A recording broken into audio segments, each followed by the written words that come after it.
Hello guys, तो Loki season 2 का 3rd episode आ गया है और इस एपिसोड ने फर्स्ट एपिसोड में दिखाए गए कई सवालों के जवाब दिए हैं। वीडियो शुरू करने से पहले एक स्पॉइलर वार्निंग, अगर आप लोगों ने इससे पहले लोकी सीजन 2 का 3rd एपिसोड न देखा हो तो पहले जाके वो देखो, उसके बाद आके वीडियो देखो, क्योंकि इस वीडियो में होने वाले हैं बहुत सारे स्पॉइलर। आई नो गाइस, मैं जानता हूँ आज मेरी तबीयत थोड़ी ठीक नहीं है, तो आवाज़ मेरी सही से आ नहीं रही होगी, तो आप लोग मैनेज कर लेना। क्योंकि तबीयत सही नहीं है तो क्या हुआ, वीडियो तो हमको डालना ही है, आप लोगों को वीडियो तो देना ही पड़ेगा, तबीयत सही हो चाहे ना हो। तो चलिए इस एपिसोड को भी एक्सप्लेन करते हैं और जानते हैं कुछ रेफरेंसेस और हिडन डिटेल्स के बारे में। तो लोकी सीजन 2 के 3rd एपिसोड की शुरुआत होती है 1868 शिकागो में, जहां रवोना रेंसलेयर को दिखाया जाता है। और ये वही रवोना है जो सीजन 1 में टीवीए से भाग गई थी, और ये ही रिमिन्स के कहने पर कैंग के दूसरे वेरिएंट को ढूंढने निकल जाती है। और यहीं पर दिखाई जाती है हमें मिस मिनट, जो रवोना को एक घर में टीवीए की गाइड बुक फेंकने के लिए कहती है, और वो बुक मिलती है एक लड़के को, और ये वही लड़का होता है जो आगे चल के कैंग बनेगा। उसके बाद सीन आगे बढ़ता है टीवीए में, जहां वो भी बताता है कि टेम्परल रूम फटने वाला है। और उसके बाद लोकी और मोबियस जाते हैं उसी जगह पर 1893 में, जहां पर मिस मिनट और रवोना कैंग के वेरिएंट को ढूंढने गए थे। यहाँ पर देखने की बात तो ये है, जब रवोना गई थी वहाँ तो वो सीक्रेट टाइमलाइन थी, जब लोकी और मोबियस वहाँ आ जाते हैं तो वो एक ब्रांच टाइमलाइन बन जाती है। फिर वो लोग पहुँचते हैं मिडवे वर्ल्ड फेयर में, और ये वर्ल्ड फेयर शिकागो में सच में होता था। इसी वर्ल्ड फेयर में पहली बार दुनिया का सबसे बड़ा जाइंट व्हील दिखाया गया था, और वो जाइंट व्हील यहाँ पर भी दिखाया जाता है।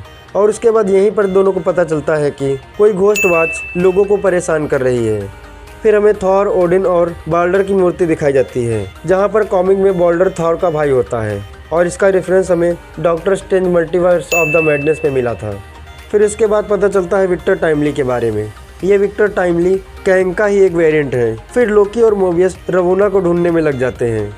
फिर इसके बाद विक्टर टाइमली अपने टेम्परल रूम के मॉडल को प्रेजेंट करता है, और फिर वो उसे एक इन्वेस्टर को वो टाइम लूप $1000 में बेच देता है।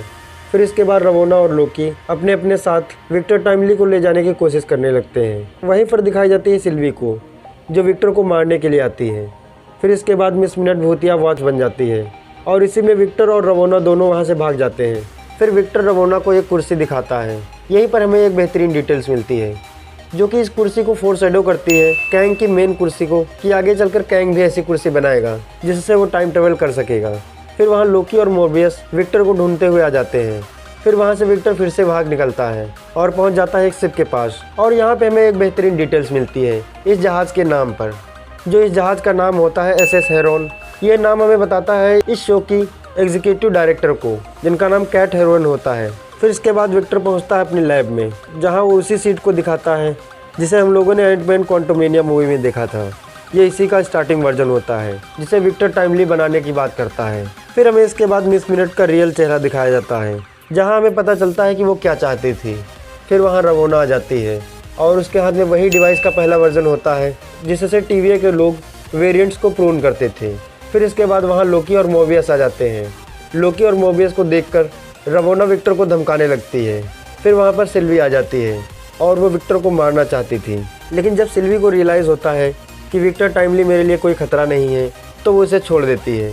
और लोकी और मोबियस विक्टर टाइमली को लेकर टीवीए में चले जाते हैं, और सिल्वी रवोना को उसी एंड टाइम पे भेज देती है जहाँ पे ही रिमिन्स मारा गया था। और मिस मिनट रवोना को एक सच्चाई बताने को कहती है, जिसके बाद इस एपिसोड का एंड हो जाता है। तो ये रहा हमारा एक्सप्लेनेशन वीडियो। कैसा लगा? अगर वीडियो पसंद आया हो तो लाइक करके चैनल को सब्सक्राइब कर लें और बेल आइकन दबा लें। धन्यवाद।